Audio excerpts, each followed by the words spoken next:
The hum of the airplane engines vibrated through my bones as I tried to settle into the narrow economy seat. Even in the climate-controlled cabin, sweat beaded along my hairline, a mixture of anxiety and the lingering Miami heat. My fingers trembled slightly as I checked, for the fourth time, that Jamie's pacifier was within reach in the diaper bag stuffed under the seat in front of me. "Shh, baby boy, we're almost there," I whispered, bouncing my 8-month-old son gently on my lap. His little face was flushed, lower lip quivering with the threat of another crying spell. The elderly woman across the aisle had already shot us 3 disapproving glances, and we hadn't even taken off yet. I couldn't blame her. Who wants to sit near a potentially screaming infant on a 5-hour flight? But what choice did I have? My mother was dying. Actually dying this time, not one of her usual dramatic ploys for attention.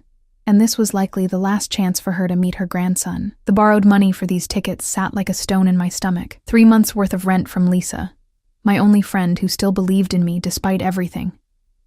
"Pay me back whenever you can," she'd said. But we both knew whenever might be never. A shadow fell across my lap, and I instinctively curled my body over Jamie's. 3 years of single motherhood had taught me to protect first, look second. "Excuse me." The voice was deep, with the faintest accent I couldn't place. Something European, refined yet with a rough edge that made my skin prickle. I looked up, and up, and up. He stood in the aisle, imposing in a suit that probably cost more than 6 months of my salary at the diner. Charcoal gray, perfectly tailored to broad shoulders, no tie, just the hint of a crisp white collar against olive skin. But it was his eyes that froze me in place. Dark as espresso, heavy-lidded, assessing me with cool detachment. "I believe that's my seat," he said, nodding toward the window space beside me. Of course I'd be trapped against this walking GQ cover for 5 hours while struggling with a fussy baby. The universe's sense of humor was particularly cruel today. "Sorry," I mumbled, trying to gather Jamie and my belongings to let him through. My son chose that exact moment to drop his teething ring, which rolled under the seat in front of us. "I've got it." The stranger bent down with unexpected grace for someone his size, retrieving the plastic ring. Instead of handing it back, he pulled out a pristine handkerchief from his pocket and wiped the ring thoroughly before passing it to me, careful not to let our fingers touch. The gesture was both considerate and slightly insulting. Was he afraid of catching something from me? From my baby? "Thank you," I said stiffly, wedging myself against the middle armrest to give him space to pass. He slid into his seat with surprising economy of movement. A subtle scent traveled with him. Not cologne, but something more elemental. Sandalwood, maybe, with notes of leather and something metallic I couldn't identify. The smell of money, of power. Jamie whimpered again, his little fists balling up against my chest. "First flight?" the man asked. His voice was neutral, yet something in his tone suggested the question was purely rhetorical. He already knew the answer. "Is it that obvious?" I attempted a smile that felt more like a grimace. He didn't smile back, just gave a slight nod, and turned his attention to the window as the flight attendant began the safety demonstration. I noticed his hands resting on his thighs, large, with neatly trimmed nails, but the knuckles were slightly misshapen, a fighter's hands, incongruous with the expensive suit and aristocratic profile. The plane began to taxi, and Jamie's whimpers escalated to full-blown wails. The heat of embarrassment flooded my cheeks as I frantically dug through the diaper bag for his bottle. My hands were shaking so badly I nearly dropped it. "May I?" The question startled me. The man was holding out his hand. "What?" "The bottle. You're about to spill it. Let me hold it while you adjust the baby." Surprised, I handed it over, then repositioned Jamie in the crook of my arm. When I looked up, my seatmate was testing the temperature of the formula on his wrist, the motion so practiced it momentarily stunned me. "It's good," he said, passing it back. Our fingers brushed this time, and an unexpected current traveled up my arm. His skin was warm, dry, slightly calloused. Jamie latched onto the bottle immediately, his cries silenced. The relief was so intense I nearly sobbed. "Thank you." Again. The man inclined his head slightly but said nothing more. As the plane lifted off, I felt the pressure change in my ears, and Jamie's eyelids began to droop, the gentle ascent lulling him to sleep. The next hour passed in blessed silence. I managed to transfer Jamie to the baby carrier strapped to my chest, where he continued to sleep, his warm weight both comforting and constricting. My own exhaustion began to catch up with me. 3 nights of double shifts at the diner, followed by packing and panicking about this trip, had left me running on fumes. I tried to fight it, knowing I shouldn't fall asleep with Jamie in the carrier, but my eyelids felt weighted with lead, the gentle drone of the engines, the slight vibration of the cabin, the warmth of my son against my chest. It was all conspiring against my determination to stay awake. My head nodded forward once, twice. The third time, I jerked awake to find it resting against something firm yet yielding. Horror dawned slowly as I realized I'd been leaning against my seatmate's shoulder. "I'm so sorry," I gasped, straightening up so quickly that a pain shot through my neck. "It's fine." His voice was low, measured. "You need the rest more than I need the shoulder space." Before I could formulate a response, a flight attendant appeared at our row. "Can I get you anything to drink?" she asked, her gaze lingering appreciatively on my seatmate. "Water for the lady," he replied, "and I'll take a scotch. Neat."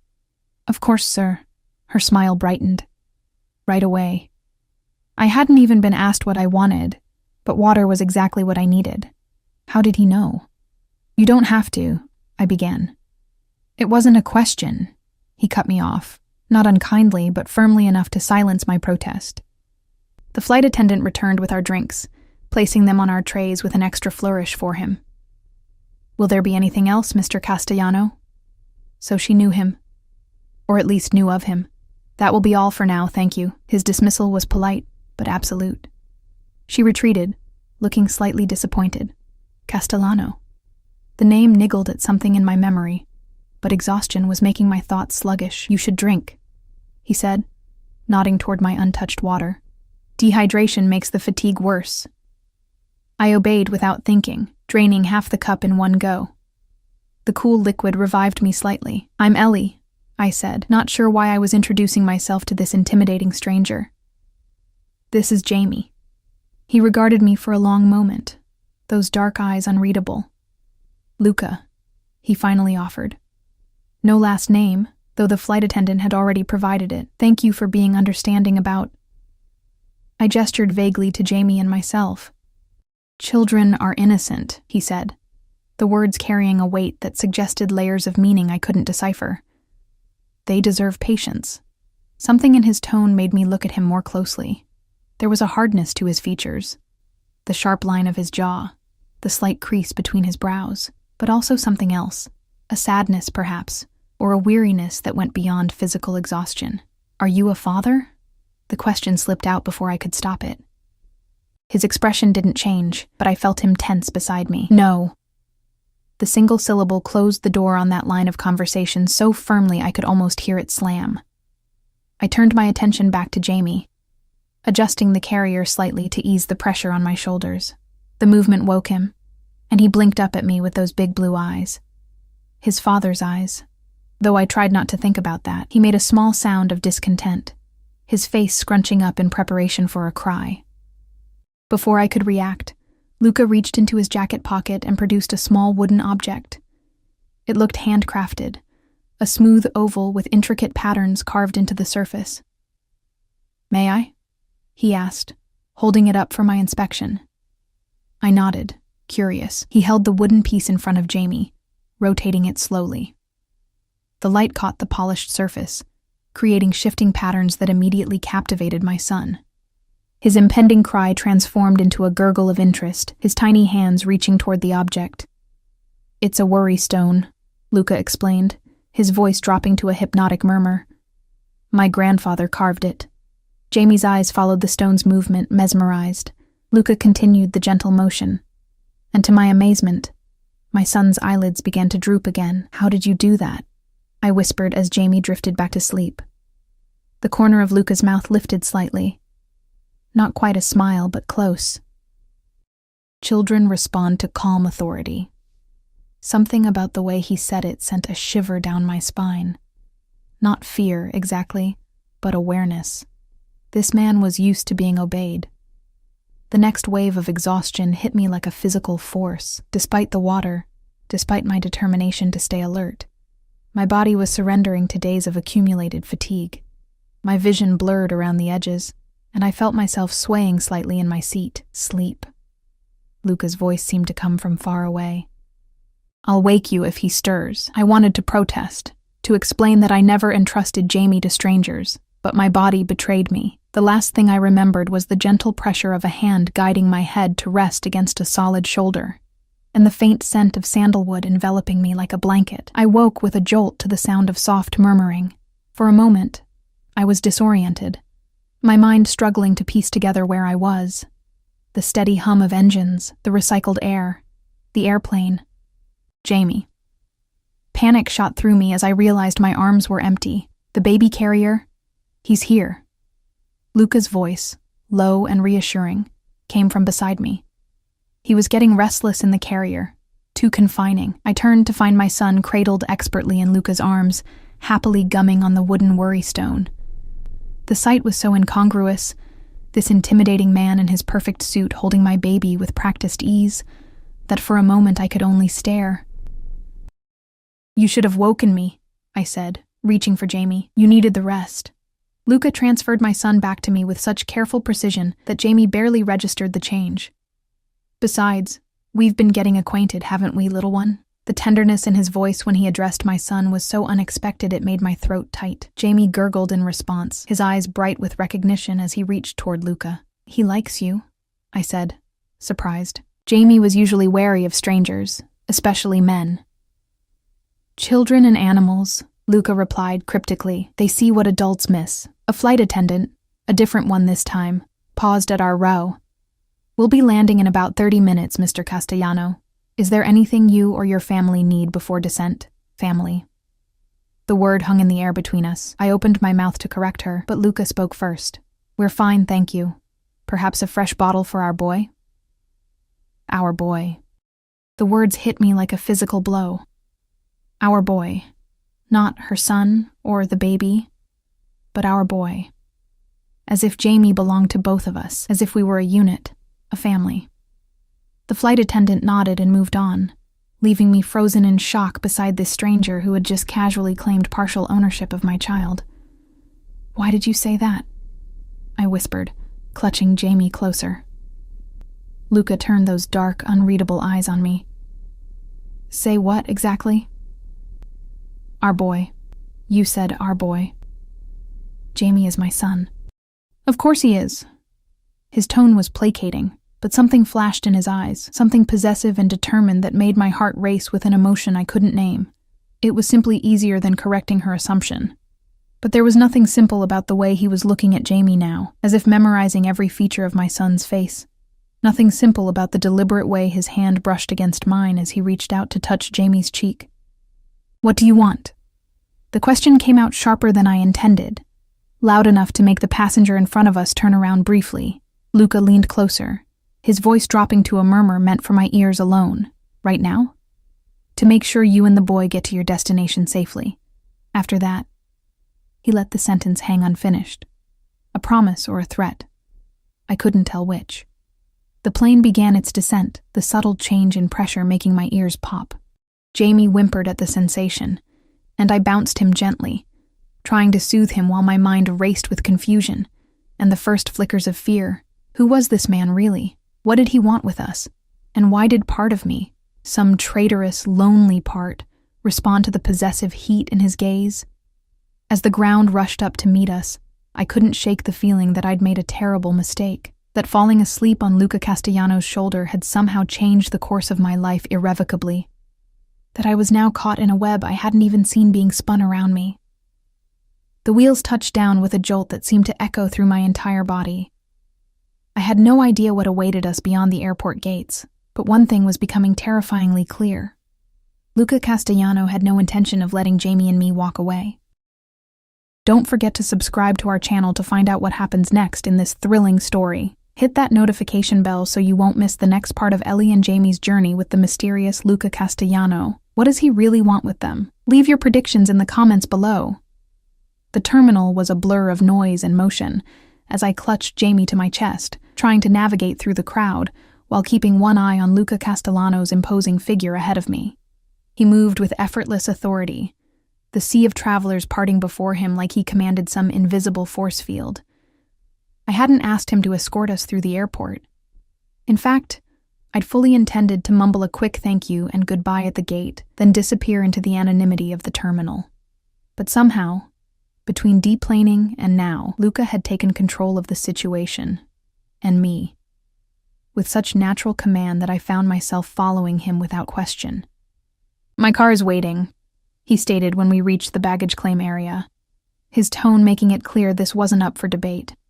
"I'm taking a taxi," I countered, finding my voice at last. Jamie squirmed against me, sensing my tension. "My mother's expecting us." Luca's dark eyes swept over me, taking in my wrinkled sundress, the worn diaper bag hanging from my shoulder, the exhaustion I could feel etched into every line of my face. His expression remained impassive, but something flickered in those depths. Calculation, perhaps. "It's nearly midnight," he said, checking a watch that probably cost more than my annual income. "Your mother lives in Brookhaven, yes?" My blood ran cold. "How do you know that?" The hint of a smile touched his lips, there and gone so quickly I might have imagined it. "You mentioned it during the flight. Had I?" The hours on the plane felt dreamlike now, hazy with exhaustion and the strange intimacy that can develop between strangers in transit. Had I really told this man where my mother lived?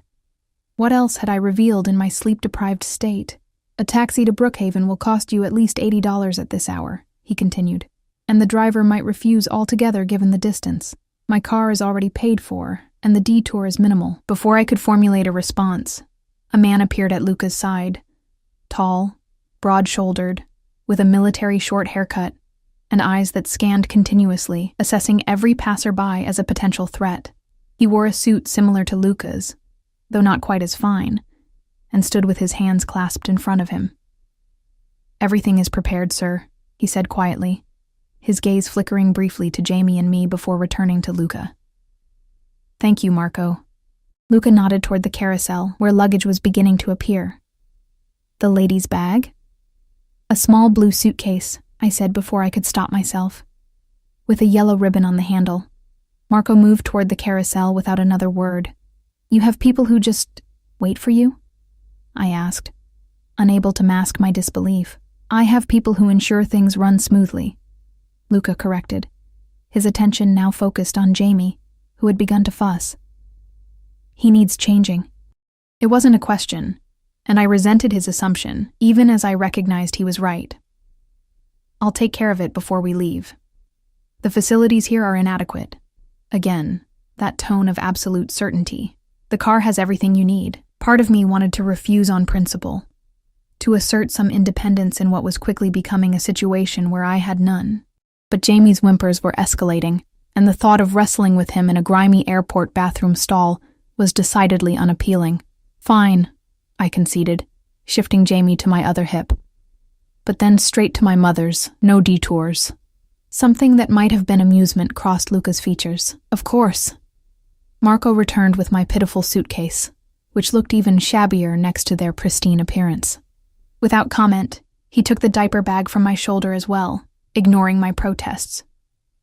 "This way," Luca said, placing his hand at the small of my back to guide me toward the exit. The touch was light, almost imperceptible through the fabric of my dress, yet it burned like a brand. I wanted to pull away, to establish some boundary between us. But Jamie chose that moment to unleash a full-throated wail, and my attention immediately shifted to him. "Shh, baby, it's okay," I murmured, bouncing him gently as we walked. "We'll get you changed soon." Outside, the Atlanta night was thick with humidity, the air heavy with the scent of jet fuel and asphalt. I'd expected a taxi queue, but Luca led us directly to a sleek black SUV with tinted windows idling at the curb.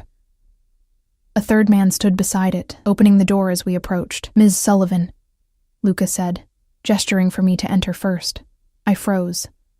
"I never told you my last name." For the first time, Luca seemed caught off guard, a flicker of something, annoyance, concern, crossing his face before it settled back into its usual impassive mask.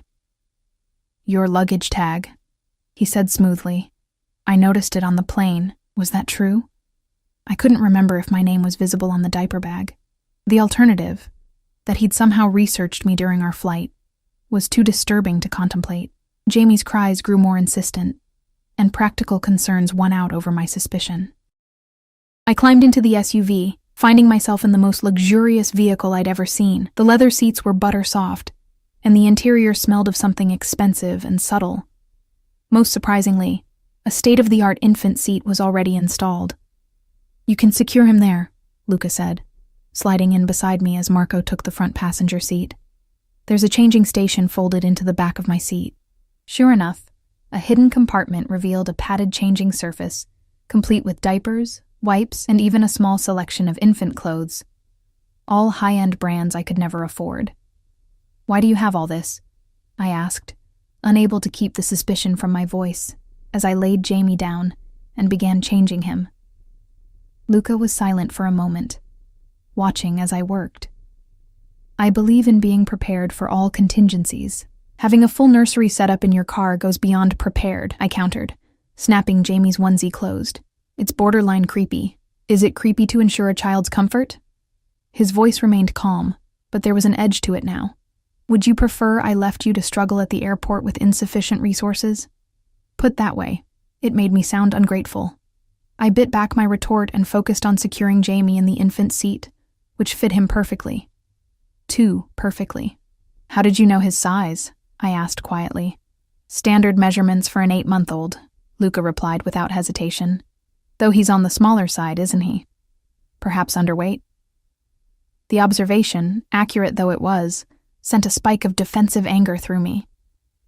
He's perfectly healthy. The pediatrician says he's just naturally petite.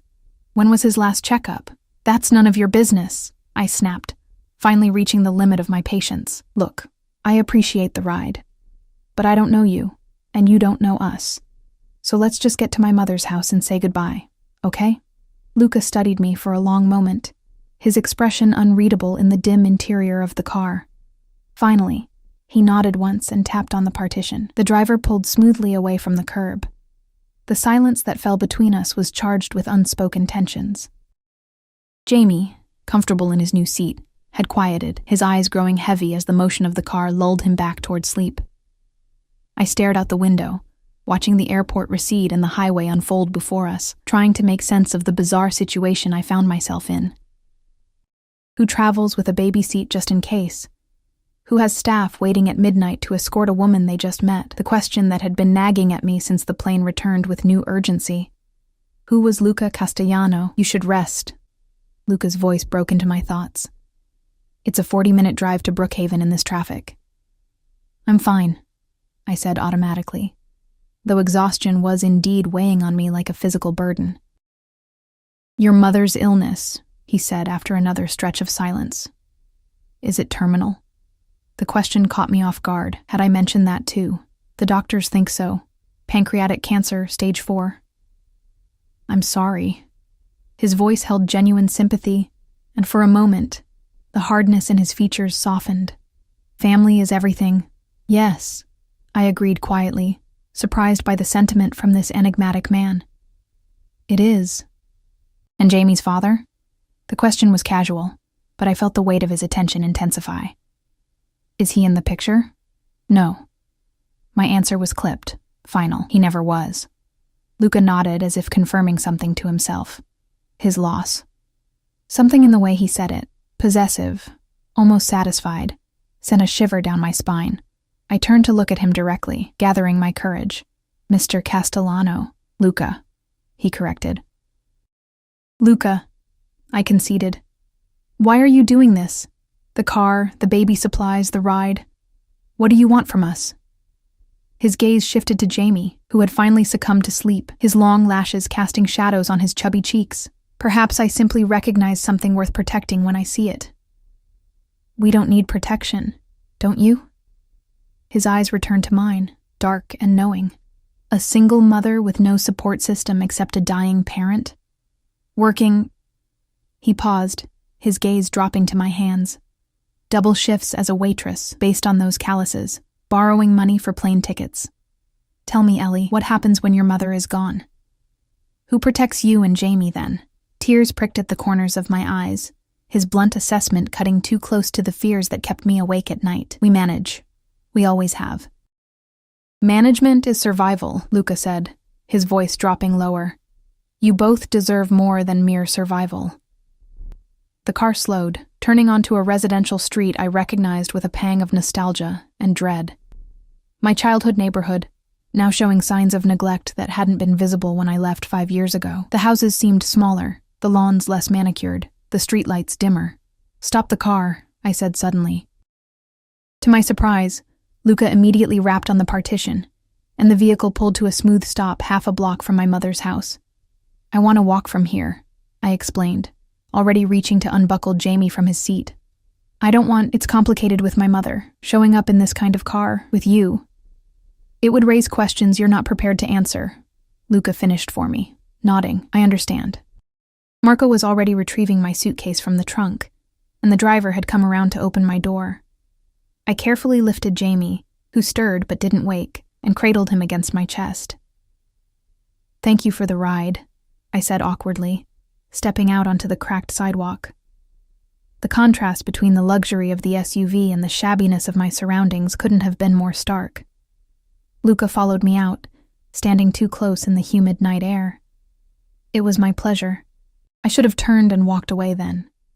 Should have put this strange encounter behind me and focused on the difficult days ahead with my mother. Instead, I found myself asking, "Will you be staying in Atlanta long?" A small smile curved his lips, and for the first time, it reached his eyes, transforming his severe features into something almost approachable, almost. "As long as necessary," he replied cryptically. Then, with deliberate slowness, he reached out and brushed his fingers against Jamie's cheek. "Sleep well, little one." The gesture was tender, proprietary, and deeply unsettling. Before I could react, Luca's hand moved to my face, his thumb lightly tracing the dark circle under my eye. "You too, Ellie," he murmured. "You need your strength." I stepped back, nearly stumbling on the uneven pavement. "Goodbye, Mr. Castellano." His smile widened fractionally at my reversion to formality. "Until next time." "There won't be a next time," I insisted, clutching Jamie closer. Luca merely inclined his head, neither agreeing nor disagreeing, before sliding back into the SUV. The vehicle pulled away with a quiet purr, leaving me standing on the sidewalk with my sleeping son and a terrible sense that I had just escaped something. Or perhaps walked away from something I desperately needed. My mother's house looked exactly as I remembered. A small bungalow with peeling blue paint and uneven front steps. The porch light was on, a beacon in the darkness, but no silhouette appeared in the window. She probably hadn't heard the car. Taking a deep breath, I started up the walkway, each step feeling heavier than the last. I was almost at the porch when the glint of something metallic caught my eye from across the street. A car I hadn't noticed before, dark, nondescript, was parked under a tree. As I watched, the ember of a cigarette glowed briefly, illuminating a familiar face. Marco.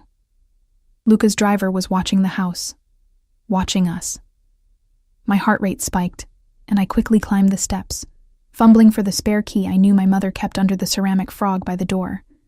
As I let myself in, I cast one more glance over my shoulder. The car was still there, a dark sentinel in the night, and suddenly I understood with perfect clarity. Luca Castellano had no intention of letting us go. This wasn't the end of our strange encounter. It was merely the beginning. The door closed behind me with a finality that should have been comforting. Instead, it felt like the sound of a trap snapping shut. "Ellie? Is that you?" My mother's thin voice called from the back bedroom. "Yeah, Mom," I answered, trying to keep my voice steady as I locked the door, knowing even as I did so that it would provide no real protection from the man who had just delivered us home. "It's us. We're here." The weight of Jamie in my arms, the weight of my dying mother's expectations, and now the weight of Luca Castellano's inexplicable interest. It all pressed down on me until I could barely breathe. What had I done? What invisible thread had I tugged on that plane that had led this dangerous man to our door? And why, Despite the fear churning in my stomach, did part of me feel a treacherous relief at the thought that he was still out there, watching over us. If you're enjoying Ellie and Jamie's story, make sure to hit that subscribe button and notification bell. What do you think Luca Castellano really wants with this single mom and her baby? Leave your theories in the comments below and stay tuned for the next part of this thrilling journey. 3 days passed in a fog of hospital visits, hushed consultations with doctors, and the rhythmic beeping of machines. My mother had deteriorated far more rapidly than I'd expected, her once vibrant presence reduced to a thin, jaundiced figure barely strong enough to hold Jamie. "He has your eyes," she whispered, during one of her more lucid moments, her withered fingers tracing the curve of Jamie's cheek. "But that chin, that's all Sullivan's stubbornness." I forced a smile, swallowing the lump in my throat. "The nurses say he's already flirting with them. That's definitely your influence." Her laugh turned into a rattling cough that seemed to shake her entire frame. When it subsided, she fixed me with a gaze that was suddenly, startlingly clear. "You can't stay here, Ellie," she said, her voice stronger than it had been in days. "After I'm gone, this town will swallow you whole, just like it tried to do before." "Mom, don't. Listen to me." Her fingers clutched mine with surprising strength. "You got out once. You made something of yourself." I almost laughed at that. My something was a dingy studio apartment above a laundromat and double shifts at a diner where the manager's wandering hands were considered an occupational hazard. But I bit my tongue. Let her believe I'd escaped the cycle of poverty and disappointment that had defined our family for generations. "Promise me you'll give Jamie better than this," she insisted, her eyes boring into mine. "Promise me you won't come back here to stay." "I promise," I whispered, the words catching in my throat. What choice did I have? There was nothing for us here except memories and debt. She nodded, seemingly satisfied, and closed her eyes. Her breathing evened out, and I knew she'd drifted back to sleep. Or perhaps unconsciousness. The doctors had warned me that the line between the two was blurring more each day. I gently extricated my hand from her grasp and adjusted Jamie in my arms. He'd been remarkably good throughout our hospital visits, as if he somehow sensed the gravity of the situation. Now he gurgled softly, reaching for the colorful tubes and wires that connected my mother to the machines keeping her alive. "Not for you," I murmured, kissing the top of his head. "Never for you." A soft knock at the door made me turn. I expected a nurse or doctor come to check vitals or adjust medication. Instead, I found myself staring into the dark, inscrutable eyes of Luca Castellano. He stood in the doorway, immaculate in another perfectly tailored suit. This one a deep navy that made his olive skin glow in the harsh fluorescent light. In his hands was a modest arrangement of white lilies, their perfume already filling the sterile room. "What are you doing here?" I hissed, instinctively moving to stand between him and my mother's bed. "Paying my respects," he replied, his voice pitched low out of consideration for the sleeping woman. "May I come in?" I wanted to refuse, to send him away, but a strange paralysis had overtaken me. How had he found us? How had he known which hospital, which room? The questions burned in my throat, but before I could voice them, Jamie spotted Luca and let out a delighted squeal, his little arms reaching out toward the imposing figure. Luca's expression softened almost imperceptibly. "Hello, little one. Please leave," I managed, my voice steadier than I felt. "This is a private family moment, of course." He nodded, setting the lilies on a small table near the door. "I only came to deliver these, and to inform you that arrangements have been made." "Arrangements?" I echoed, confusion momentarily displacing my anger. "What arrangements?" "For your mother's care," he said, as if it were the most natural thing in the world. "She's been moved to the private wing. A specialist is flying in from Johns Hopkins tomorrow to consult on her case." The room seemed to tilt beneath my feet. "You can't do that." "We can't afford—" "It's done," he interrupted, his tone brooking no argument. "The financial aspects have been handled." "By you?" My voice rose despite my efforts to keep it level. "Why would you do that? You don't know us." Something dangerous flickered in his eyes, there and gone so quickly I might have imagined it. "Let's step outside. Your mother needs her rest," He was right about that, at least. I glanced at her sleeping form, then reluctantly followed him into the hallway, closing the door softly behind us. The corridor was quiet, just a few nurses at the distant station, and the muted sounds of medical equipment from neighboring rooms. Jamie continued to squirm in my arms, his eyes fixed on Luca with undisguised fascination. "You had no right," I began, keeping my voice low, but unable to disguise my anger. "I didn't ask for your help, and I certainly can't repay whatever ridiculous sum you've spent on arrangements." "I didn't ask for repayment," Luca replied calmly. "Then what do you want?" I demanded. "Nobody does something like this for nothing." His gaze traveled slowly from my face to Jamie, then back again. A deliberate assessment that made my skin prickle with awareness. Perhaps I simply dislike seeing suffering when I have the means to alleviate it. "Bullshit," I countered, the profanity slipping out before I could stop it. "Men like you don't give handouts to random women they meet on planes. Men like me?" One eyebrow arched elegantly. "And what kind of man am I, Ellie?" The way he said my name, soft, almost caressing, sent an involuntary shiver down my spine. "I don't know," I admitted. "That's the problem. I don't know anything about you except that you're rich and apparently think you can buy your way into our lives." "Not buy," he corrected, taking a step closer. "Invest." The word hung between us, loaded with implications I wasn't sure I wanted to understand. Jamie chose that moment to drop his teething ring, which clattered to the polished hospital floor. Before I could bend to retrieve it, Luca was already kneeling, his movements fluid and precise. Just as he had on the plane, he wiped the toy clean before handing it back. But this time, instead of avoiding contact, his fingers deliberately brushed against mine. The touch sent a jolt of electricity up my arm. "You should eat something," he said, straightening to his full height. "You've lost weight since the flight." The observation, accurate though it was, reignited my irritation. "I'm fine." "You're exhausted and malnourished," he countered flatly. "How can you care for Jamie if you collapse?" The harsh truth of his words stung. I had been subsisting on vending machine snacks and hospital cafeteria coffee, putting Jamie's needs and my mother's comfort above my own. The headaches and dizziness I'd been experiencing were probably warning signs I'd been ignoring. "There's a car waiting downstairs," Luca continued, seemingly taking my silence as acquiescence. "My driver will take you to get a proper meal, then back to your mother's house for some rest. The nurses have my number if there's any change in her condition." "They have your number?" The implications of that, of how thoroughly he had inserted himself into our situation, left me reeling. "How did you even find us? How did you know which hospital she was in?" "Does it matter?" he asked, his expression unreadable. "The result is the same. Your mother is receiving the best possible care, and you have the opportunity to recover your strength." "It matters to me," I insisted, shifting Jamie to my other hip. "I want to know who I'm dealing with."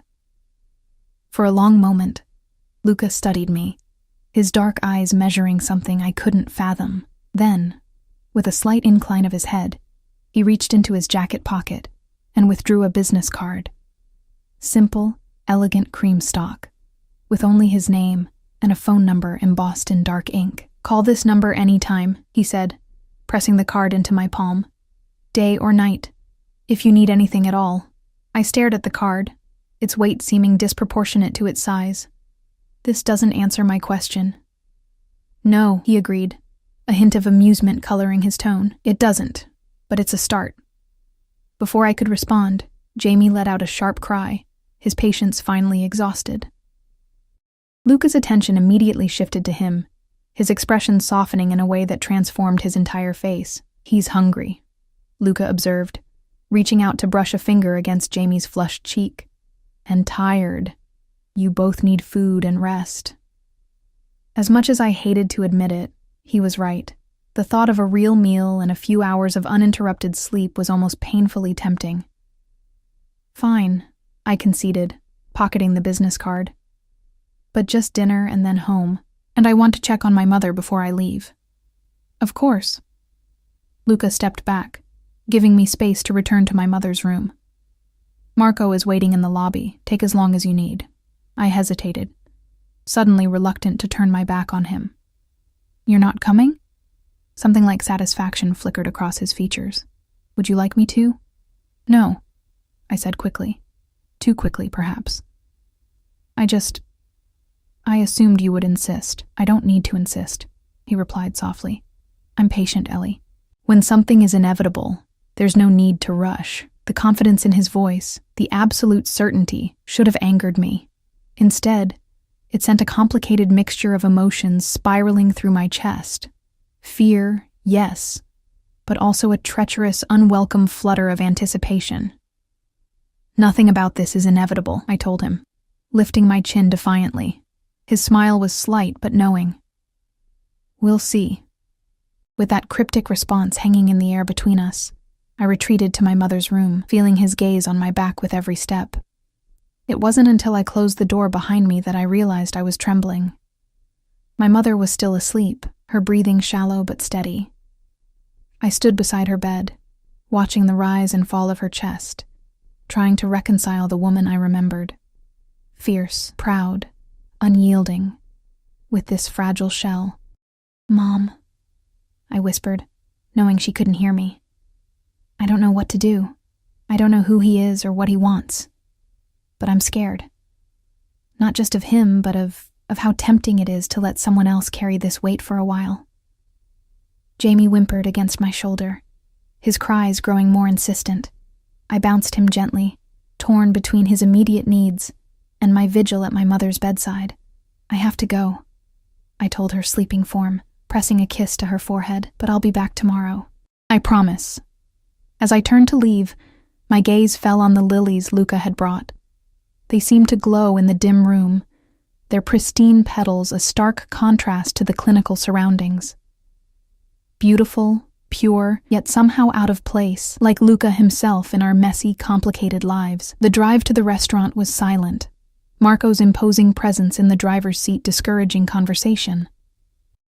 He took us to a small Italian place tucked away on a side street, its warm lights and rich aromas a world away from the antiseptic hospital environment. Mr. Castellano made arrangements, the host informed me, leading us to a private room in the back where a high chair was already waiting for Jamie. Everything has been taken care of. Of course it had. I was beginning to understand that this was how Luca operated, smoothing paths, removing obstacles, creating spaces where his will could unfold unimpeded. The meal that followed was the best I'd had in months, perhaps years. Simple but exquisite pasta, crusty bread, a glass of wine I initially refused, but eventually accepted. Jamie demolished a bowl of pureed vegetables with such enthusiasm that even Marco cracked a smile. By the time we left, the sky had darkened to deep indigo, stars obscured by Atlanta's light pollution. The car glided through the city streets, and I found myself drifting, the combination of food, wine, and exhaustion pulling me toward sleep. I must have dozed off because the next thing I knew, Marco was opening my door, and we were parked outside my mother's house. The porch light was on. I didn't remember leaving it on, and through the front window I could see a warm glow that suggested lamps had been lit inside as well. Who's in the house? I asked sharply, suddenly alert. Mrs. Vasquez, Marco replied, his voice surprisingly gentle. Mr. Castellano arranged for her to prepare the house for your return. Mrs. Vasquez? The name was vaguely familiar. The housekeeper from 2 streets over? Marco nodded, already lifting my sleeping son from his car seat with practiced ease. She has prepared a crib for the little one and fresh linens for you. I should have been outraged at this further invasion, this presumption that my home needed preparing. Instead, I felt only a bone-deep weariness, and beneath it, a shameful gratitude. The thought of walking into an empty house, of having to make up beds and find clean towels, had been weighing on me more than I'd admitted. Mrs. Vasquez met us at the door, her round face creased with a warm smile. Miss Ellie, she greeted me. It's been too long, and this must be little Jamie. She ushered us inside, where the transformation was immediately apparent. The house was spotless, the musty smell replaced by the scent of lemon polish and something delicious baking. Fresh flowers, not lilies this time, but cheerful daisies, stood in a vase on the coffee table. I've made up your old room, Mrs. Vasquez explained, leading the way, and set up the nursery in the small room next door. Mr. Castellano said the baby might need his own space to sleep properly. She spoke of Luca with such casual familiarity, as if he were an old family friend, rather than a stranger who had inserted himself into our lives 3 days ago. I wanted to question her, to ask what exactly he had told her, but Jamie was stirring in Marco's arms, and my own exhaustion was a physical weight pressing down on me. "Thank you," I managed, accepting my son back from Marco. "This is very kind." Mrs. Vasquez patted my arm. "It's no trouble, dear. I'll be back tomorrow morning to help with breakfast. There's food in the refrigerator if you get hungry during the night." With that, she gathered her things and left, Marco following silently behind her. I locked the door after them, then stood in the entryway, surrounded by the familiar bones of my childhood home now draped in Luca Castellano's influence. In my old bedroom, I found not only fresh linens, but new curtains, a plush area rug that hadn't been there before, and on the bedside table, a state-of-the-art baby monitor already connected to the nursery. The sight of it, this thoughtful, intrusive gesture, brought unexpected tears to my eyes. The nursery itself was a revelation. The small room that had once been my mother's sewing space now contained a beautiful wooden crib, a changing table stocked with supplies, and a rocking chair that looked antique but was clearly new. Soft lamps cast a gentle glow over walls that had been freshly painted a soothing shade of blue. "What do you think, Jamie?" I whispered, carrying him into the room. "A bit much, isn't it?" But my son's eyes were wide with wonder, his little hands reaching for a mobile of stars and moons that hung above the crib. When I laid him down on the impossibly soft mattress, he didn't protest, just gazed up at the mobile with fascination until his eyelids began to droop. I stood watching him fall asleep, my emotions a tangled mess. On one hand, the intrusion was breathtaking in its presumption.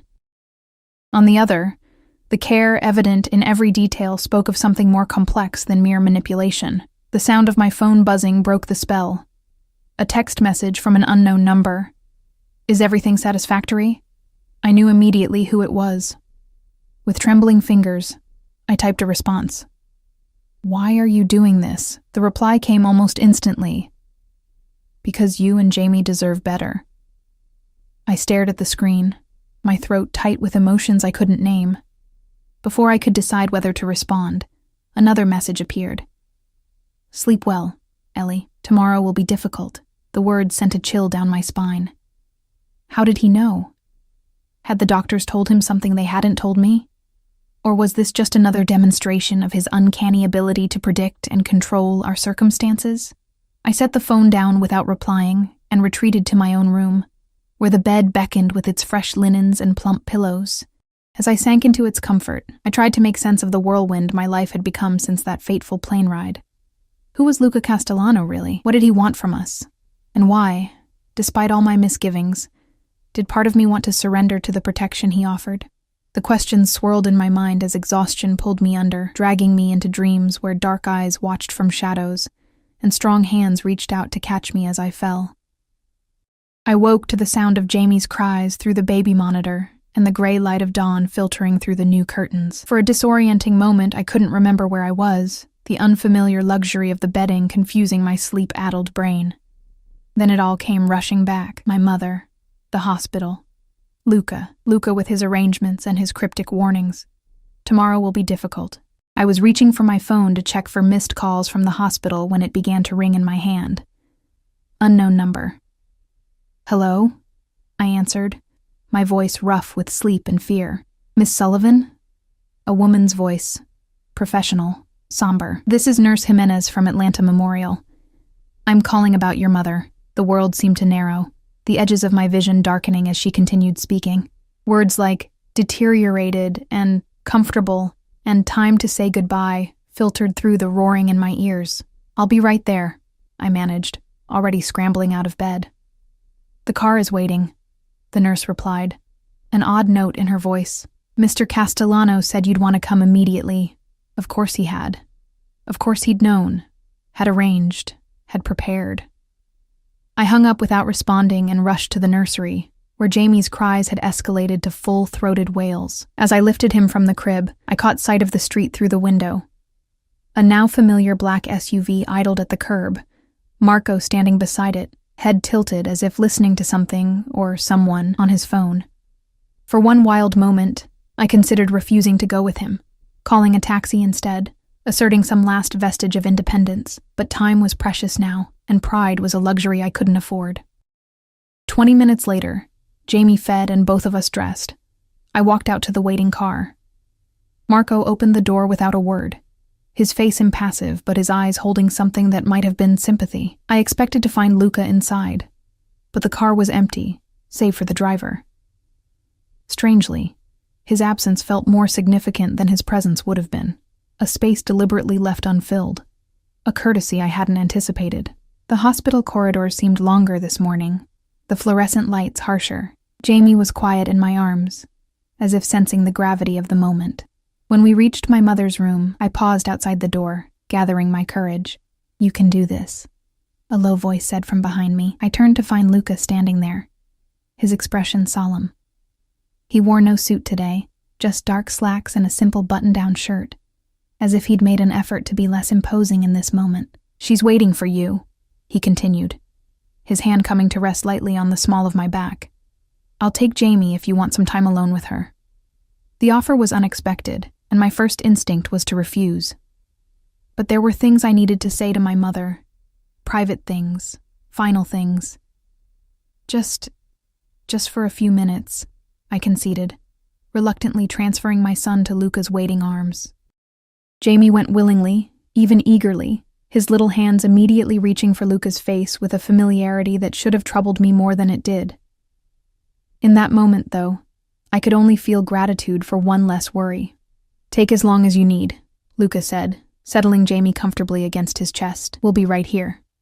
I nodded, unable to speak past the lump in my throat, and pushed open the door to say goodbye to the woman who had given me life, who had loved me fiercely if imperfectly, and who was about to leave me truly alone in the world. Or so I thought. The next hours passed in a blur of tears and whispered goodbyes. My mother slipped away peacefully just after noon, her hand in mine, her last words a barely audible, "Be strong." The finality of it, the absolute, irrevocable absence of her, left me hollow, as if something essential had been scooped out of my chest. Throughout it all, Luca remained a silent presence just outside the door, caring for Jamie with an ease that should have seemed unnatural, but somehow didn't. When the nurses came to take my mother's body, when the hospital administrator approached with forms and sympathetic platitudes, when the funeral director arrived to discuss arrangements I couldn't possibly afford, Luca was there, handling everything with quiet efficiency. I should have resented his intervention, his assumption of control. Instead, I found myself pathetically grateful for the buffer he provided between me and the brutal logistics of death. "Everything is taken care of," he told me as we left the hospital, his hand a steady pressure at the small of my back. "The service will be tomorrow afternoon." Small, dignified, as I believe she would have wanted. "Tomorrow?" I echoed, my voice hoarse from crying.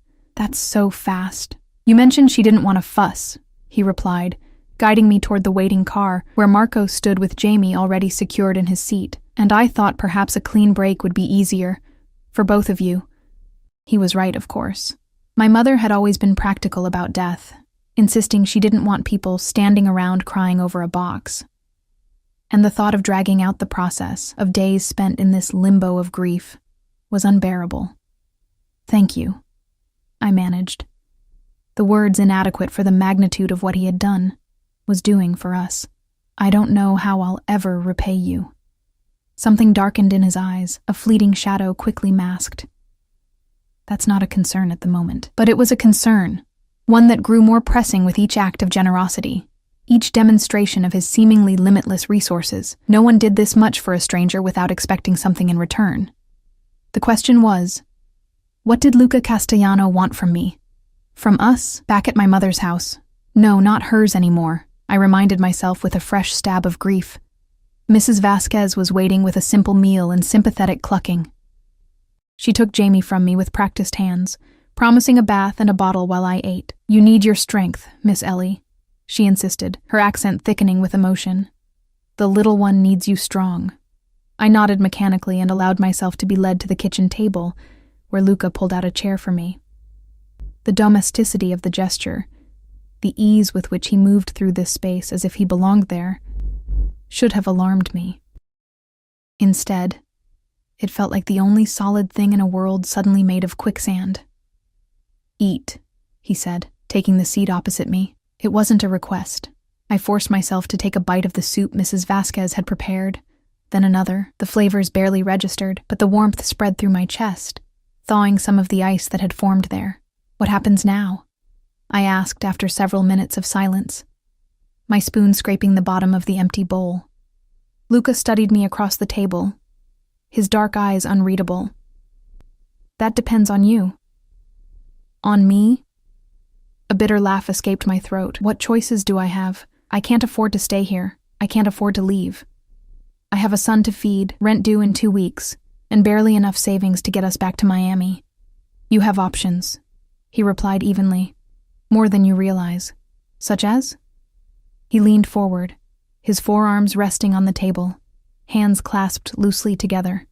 I noticed again the subtle imperfections of those hands, the slightly crooked knuckle on his right index finger, a thin scar across the back of his left hand. The hands of a man who had known violence. "I have a proposition for you," he said, his voice pitched low, despite the fact that we were alone, Mrs. Vasquez having taken Jamie upstairs. "One that would solve your financial concerns permanently." My heart rate accelerated, a flush of heat rising to my cheeks. "I'm not for sale, Mr. Castellano." The corner of his mouth twitched, not quite a smile. "I'm not in the business of buying people, Ellie." "Then what exactly are you proposing?" He was silent for a moment, his gaze unwavering. "I want you and Jamie to come to New York with me." The statement hung in the air between us, simple yet laden with implications. "Why?" I managed, my voice barely above a whisper. "Because I can provide for you both," he replied, as if it were the most natural thing in the world. "A home, security, opportunities you couldn't otherwise access. In exchange for what?" His expression softened fractionally. "Your company, your presence in my home, the chance to watch Jamie grow. You want us as, what, live-in companions?" The idea was absurd, like something from a Victorian novel. "I want you as family," he corrected, the words striking me like physical blows. "Jamie is my son. You as—" "Stop!" I cut him off, pushing back from the table. "This is insane. You don't know us. We met 3 days ago on a plane. And in those 3 days, I've learned enough," he countered, remaining seated even as I stood. "I've watched how you care for your son, how you tended to your mother, how you carry the weight of responsibility without complaint. I've seen your strength, your vulnerability, your fierce protection of those you love. That's not enough to—" "It's enough for me," he interrupted, his voice taking on an edge I hadn't heard before. "I know what I want, Ellie. I always have. And you always get what you want," I challenged, anger beginning to burn through the fog of grief. A smile then, cold and certain. "Yes." The single syllable sent a shiver down my spine. In that moment, I glimpsed something beneath the polished exterior, something primal and unyielding. "Why me?" I asked, genuinely bewildered. "Why Jamie? You could have anyone. Someone from your world. Someone who fits—" "I don't want anyone," he cut in. "I want you. Both of you." "But why?" He rose then, his movement fluid and controlled as he circled the table to stand before me. This close, I had to tilt my head back to meet his gaze, a position that emphasized the difference in our heights, our power. "Jamie reminds me of someone I lost," he said, his voice dropping to a near whisper, "a child who never had the chance to grow up. When I saw him on that plane, something shifted. And then I saw you, exhausted, alone, fighting so hard for him. And I knew." "Knew what?" My own voice had gone hoarse. His hand came up, fingers brushing a strand of hair from my face with exquisite gentleness. "That you were the missing pieces. The ones I've been searching for without knowing it." There was something raw in his confession, a vulnerability I hadn't expected from this controlled, powerful man. It should have moved me, perhaps. Instead, alarm bells rang in my mind. You can't replace a lost child with my son, I said, taking a step back. And you can't buy a ready-made family to fill whatever void you're carrying. Anger flashed in his eyes, there and gone so quickly I might have imagined it. That's not what this is. Then what is it? Because from where I'm standing, it looks like a man with too much money and too much power fixating on a woman and child he doesn't know, offering to solve all their problems in exchange for… What? Playing house? Fulfilling some fantasy of fatherhood? His jaw tightened, a muscle ticking visibly beneath the smooth skin. I'm offering you a better life, safety, security, everything Jamie deserves. At what cost? I pressed, my heart hammering against my ribs. There's always a cost, Luca. For a long moment, he simply looked at me, his expression unreadable. Then, with deliberate slowness, he reached into his pocket and withdrew a small velvet box. The cost, he said, opening it to reveal a diamond ring that caught the kitchen light in blinding facets, is marriage. The world seemed to tilt beneath my feet. You can't be serious. I'm always serious. His voice had taken on that edge again, the one that brooked no argument. I want you as my wife, Jamie as my son, a legal binding arrangement that gives you both my name, my protection, my legacy. This is insane, I whispered, unable to tear my eyes from the obscene sparkle of the diamond. We don't know each other. We don't love each other. Love, he repeated, as if tasting the word for the first time. An unpredictable emotion at best, destructive at worst. I'm offering something more reliable. Commitment, loyalty, resources. Marriage isn't a business transaction, isn't it? His smile was knowing, almost sad. Throughout history, marriage has primarily been an exchange of security for fidelity. The romantic notion is relatively recent and statistically unstable. I shook my head, trying to clear it of his persuasive logic. Even if that were true, why would you want to marry a stranger, a waitress with no connections, no money, nothing to bring to this transaction? His expression softened then, the hardness in his eyes giving way to something that might have been tenderness. You bring yourself, Ellie, your strength, your heart, the way you love your son with such fierce devotion. These are rare qualities, worth more than any fortune or connection. The sincerity in his voice was disarming, making it harder to dismiss his proposal as the ravings of a madman or the calculated move of a predator. There was something else at work here, something I couldn't quite grasp. And if I refuse? I asked, my voice barely audible. His expression didn't change, but something in his posture shifted, a subtle coiling of potential energy. Then I will respect your decision. The funeral expenses, your mother's medical bills, they remain paid. You return to Miami, to your life, and we part ways. It sounded reasonable, civilized. So why did a chill run down my spine? Just like that? I pressed, suspicious. You'd walk away? I would step back. He corrected carefully, but I would watch over you both from a distance. Ensure you never truly wanted for anything essential. That's stalking, I stammered, backing away until I felt the kitchen counter against my spine. He followed, closing the distance between us with 2 measured steps. That's protection. The world is a dangerous place, Ellie, especially for a beautiful woman and her fatherless son. The implied threat, or was it a warning, hung in the air between us. Before I could respond, the sound of Jamie's laughter floated down from upstairs, followed by Mrs. Vasquez's gentle cooing. He needs a father, Luca said softly, his gaze drifting toward the ceiling. A man to guide him, protect him, show him how to navigate a world that will not always be kind. And you think that should be you? I asked, genuine confusion coloring my tone. A man I know nothing about? His attention returned to me, sharp and focused. What do you want to know? The question caught me off guard. I'd expected evasion, not an invitation. Everything. Who you are, what you do, where your money comes from, why you can afford to throw around thousands of dollars on strangers. For a moment, I thought he might refuse, might retreat behind the wall of cool control he typically maintained. Instead, he nodded once, decisively.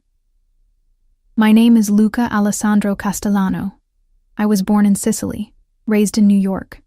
My father built an empire importing olive oil, wine, and certain other commodities that circumvented taxation. When he died, I inherited his business, his connections, and his enemies. The clinical way he delivered this information, devoid of emotion or embellishment, made it all the more chilling. You're in the Mafia, I said, the realization settling like ice in my veins. That's an oversimplification, he replied, neither confirming nor denying. I manage extensive legitimate business interests across multiple industries. I also maintain certain traditional associations that operate outside conventional legal frameworks. A laugh bubbled up from my chest, slightly hysterical. That's a very fancy way of saying yes. His expression remained impassive. The distinction matters, Ellie. What I'm offering you and Jamie is a life within the legitimate sphere of my world. The protection of my name without the complications of my other activities.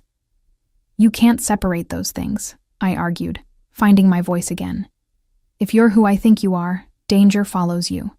Enemies, as you said, police attention, violence. All managed with the utmost discretion, he countered smoothly. My wife and child would be untouchable, sacred. This is understood by everyone in my world. Until it isn't, I whispered. Images from crime movies and news headlines flashing through my mind, until someone decides to hurt you through them. A darkness passed over his features, something ancient and terrible. Anyone who tried would not live long enough to regret it. The quiet certainty in his voice should have terrified me. Instead, I felt a treacherous shiver of something else. Protection, security, the primal comfort of a predator who hunts on your behalf rather than for you. This is crazy, I said, more to myself than to him. I can't marry a man I just met, a man involved in whatever you're involved in. It's insane.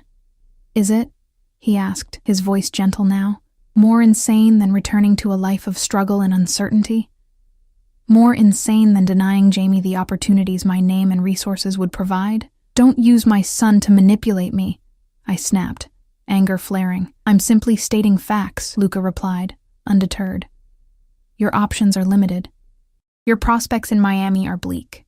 Your debts are mounting. Jamie deserves better than a life of constant struggle. Each word struck like a physical blow, because each word was true.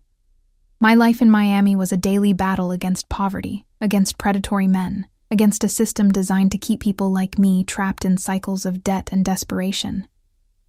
I don't love you, I said finally, clinging to the most obvious objection. Not yet, he conceded with surprising humility. But respect can grow into affection, and affection into deeper attachment. I'm not asking for your heart, Ellie, just your presence, your loyalty, and the chance to be a father to Jamie. And if it doesn't work, if I'm miserable, if Jamie is unhappy, then arrangements can be made, he said after a slight hesitation. Financial provisions that would ensure neither of you ever wanted for anything, even if we parted ways. It was all so reasonable, so carefully considered. He had an answer for everything, a solution for every problem. Except the fundamental wrongness of marrying a virtual stranger with connections to organized crime. I need time, I said, my voice steadier than I felt. Time to think, to process all of this. My mother just died, Luca. I can't make life-altering decisions right now. He studied me for a long moment, then nodded once, decisively. The funeral is tomorrow. After that, I'll give you 3 days. Then I need your answer. 3 days isn't enough. It has to be. He interrupted, his tone final. My business requires my return to New York. I can delay only so long. The ring box still lay open on the counter between us, the diamond catching light even in the shadows. Luca reached for it, closed it with a soft snap, and slipped it back into his pocket. When you're ready, he said, the words heavy with meaning. Upstairs, Jamie began to cry, his hungry wail cutting through the tension like a knife. Mrs. Vasquez called down that he needed feeding, her voice apologetic. Go, Luca said, stepping back to give me space. He needs you. I moved past him, grateful for the excuse to escape the intensity of his presence, the weight of his proposal. At the base of the stairs, I paused, turning back to find him watching me with that same inscrutable expression. "Why me?" I asked again, needing to understand. "Of all the women in the world, why choose someone like me?" Something shifted in his gaze, a softening that transformed his entire face. "Because when you fell asleep on my shoulder, trusting me with your vulnerability, something broke open inside me. And when I held Jamie while you said goodbye to your mother, something healed. I can't explain it more clearly than that." The raw honesty in his voice struck me more powerfully than any of his logical arguments or subtle threats. For the first time, I glimpsed the man beneath the power and control. A man perhaps as lonely and adrift as I was, in his own way. 3 days, I acknowledged. Then turned and climbed the stairs to my son. My mind a whirlwind of fear, grief, and a treacherous, forbidden hope. The funeral passed in a haze of tears and whispered condolences from neighbors and distant relatives I barely remembered. Through it all, Luca remained a solid presence at my side, his hand at the small of my back guiding me, supporting me when my knees threatened to buckle beneath the weight of finality. Jamie, dressed in a tiny black suit I'd never seen before, was passed from arms to arms, cooed over and bounced, oblivious to the significance of the day. Whenever his little face scrunched up in distress, Luca would appear as if summoned, taking him with those surprisingly gentle hands, soothing him with murmured words in Italian that seemed to work like magic. It was during the reception afterward, watching Luca move through the crowd with my son in his arms, that the reality of his proposal truly hit me. This could be our future, Jamie growing up with this powerful, dangerous man as his father. Learning from him, being shaped by him, protected by him. The thought was both terrifying and, in some deep, primal part of me, deeply appealing. "He's good with the baby," Mrs. Vasquez observed, appearing at my elbow with a plate of food I hadn't asked for but desperately needed. "A natural father, that one." I accepted the plate with a murmured thanks, my eyes still tracking Luca and Jamie through the crowd. "You seem to know him well," she shrugged, a small, knowing smile playing at the corners of her mouth. "I know of him. His reputation. And," I prompted, suddenly desperate for an outside perspective, some insight that might help me make sense of the impossible choice before me. "He is a man of his word," she said carefully, her eyes meeting mine with unexpected intensity. "What he promises, he delivers. What he protects stays safe." "But at what cost?" I whispered, the question that had been haunting me since his proposal. Mrs. Vasquez's expression grew solemn. "There is always a cost to security, Nina. The question is whether the price is one you can live with." With that cryptic statement, she moved away, leaving me alone with my thoughts and the weight of the decision looming before me. The next 3 days passed in a strange, suspended state. Luca maintained a respectful distance, appearing only briefly each morning and evening to check on us, to ensure we had everything we needed. The rest of the time, Marco's silent, watchful presence outside the house reminded me that we were never truly alone, never unwatched. I spent those days in a fever of research, using my mother's ancient computer to search for any information about Luca Castellano. The results were both revealing and frustratingly opaque. There were mentions of his legitimate businesses: import, export, real estate, a chain of high-end restaurants, but nothing concrete linking him to criminal activities.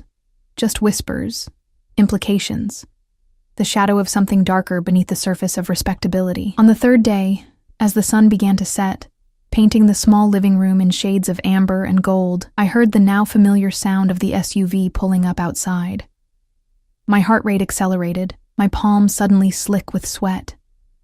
Jamie, playing on a blanket at my feet, looked up at the sound, his little face brightening with recognition. Even my baby knew who had arrived. The knock came, 3 precise taps that seemed to echo through my entire body. When I opened the door, Luca stood on the threshold, more formally dressed than he had been in days, back in one of his impeccable suits. In his hand was a small velvet box, not the one from before, but similar. "May I come in?" he asked, his voice carefully neutral. I stepped back, allowing him entry. watching as his gaze immediately sought and found Jamie on the floor. Something in his expression softened, just for a moment, before returning to its usual controlled mask when he looked back at me. "You've made your decision," he stated rather than asked. I nodded, my throat suddenly dry. "I have conditions." A slight lift of his eyebrow was the only indication of surprise. "I'm listening." "Jamie comes first," I began, the words I'd rehearsed for hours tumbling out. "His safety, his happiness, his future, all of it takes priority over everything else." "Of course," Luca agreed without hesitation. "I want my own bank account," I continued, forcing myself to meet his gaze. "Money that's mine, that I control, enough that I could leave if things don't work out." A flash of something, anger, respect, crossed his features before he nodded once. "Reasonable." "What else?" "No lies," I said, the words catching slightly in my throat. "I don't expect to know everything about your business. But what you do tell me has to be the truth." This condition seemed to give him pause. He considered it for a long moment before responding. "I will never lie to you, Ellie. There may be things I cannot share, but what I do share will be truth." I took a deep breath, steeling myself for the most difficult condition. "And I won't share your bed. Not unless I choose to. Not until there's something real between us." The silence that followed was deafening. Luca's expression revealed nothing, but I could sense the tension radiating from him, the careful control he was exerting. "You ask for a marriage in name only?" he finally asked, his voice deceptively soft. "For now," I clarified, heart pounding. "I'm not saying never. I'm saying not yet. Not until I know you. Not until I trust you." He studied me for what felt like an eternity, his dark eyes unreadable. Then, to my surprise, he smiled, a genuine smile that transformed his severe features into something almost boyish. "You continue to surprise me, Ellie Sullivan," he said, a note of admiration in his voice. "Most women in your position would not have the courage to set terms. Is that a yes or a no?" I pressed, unwilling to be distracted by compliments. "It's a yes," he replied simply, "to all your conditions." Relief flooded through me, followed immediately by a wave of panic. Had I really just agreed to marry this man? This dangerous, powerful stranger who had swept into our lives like a force of nature? As if sensing my sudden doubt, Luca crossed the room to where Jamie played, kneeling down beside him with a grace that belied his size. My son looked up, face breaking into a delighted smile as he reached for Luca with complete trust. "Hello, little one," Luca murmured, lifting Jamie with practiced ease. "It seems we're to be family after all." The sight of them together, Jamie's tiny hand patting Luca's cheek, Luca's expression of naked adoration, made my chest tight with emotions I couldn't name. This was why I was saying yes, not for the security, not for the money, but for this. The chance to give my son a father who looked at him like he was the center of the universe. "When?" I asked, my voice barely above a whisper. Luca turned to me. Jamie settled comfortably in his arms. "We leave for New York tomorrow. The ceremony can be as soon as we arrive, or we can wait a few weeks if you prefer. Either way, I'd like Jamie to carry my name as soon as possible." The speed of it all made my head spin. "Tomorrow? But there's so much to do, to pack." "It's handled," he interrupted gently. "Mrs. Vasquez has been helping prepare your things. Whatever you need in New York that isn't already packed, we can purchase there." Of course he had already arranged everything, confident in my eventual acquiescence. I should have been angry at the presumption, but I was too exhausted, too overwhelmed by the rapid changes in my life to summon the emotion. Luca approached me then, Jamie still in his arms, and with his free hand, he withdrew the small velvet box I'd noticed earlier.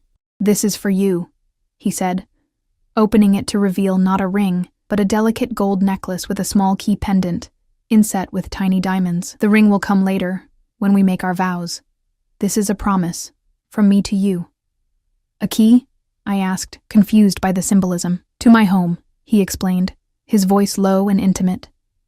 "To my world, to everything I possess. What's mine will be yours, Ellie, and what's yours?" His gaze dropped meaningfully to Jamie. will be cherished beyond measure. He lifted the necklace from the box, and I turned automatically, allowing him to fasten it around my neck. The pendant rested just above my heart, its weight slight but significant. "Tomorrow," he repeated, his breath warm against my ear as he stepped back. A new beginning for all of us. As the sun dipped below the horizon, casting the room in deepening shadows, I reached up to touch the key at my throat. I had made my choice, for better or worse, for Jamie's future and my own survival. I had unlocked a door to a new life, one filled with luxury and protection, but also with unknown dangers and compromises. The question that remained, hanging in the air between us as Luca smiled down at my son with possessive tenderness, was whether I had just saved us or sold us to the highest bidder. Only time would tell if falling asleep on a Mafia boss's shoulder had been the greatest mistake of my life, or its salvation. Thank you so much for joining me on this thrilling journey with Ellie, Jamie, and the mysterious Luca Castellano. If you enjoyed this story, please don't forget to hit that like button and subscribe to the channel for more captivating tales like this one. Drop a comment below telling me what you think happens next for this unlikely family. Will Ellie find true love with her dangerous new husband? What secrets might Luca still be hiding? I can't wait to hear your thoughts. Until next time, keep reading and dreaming.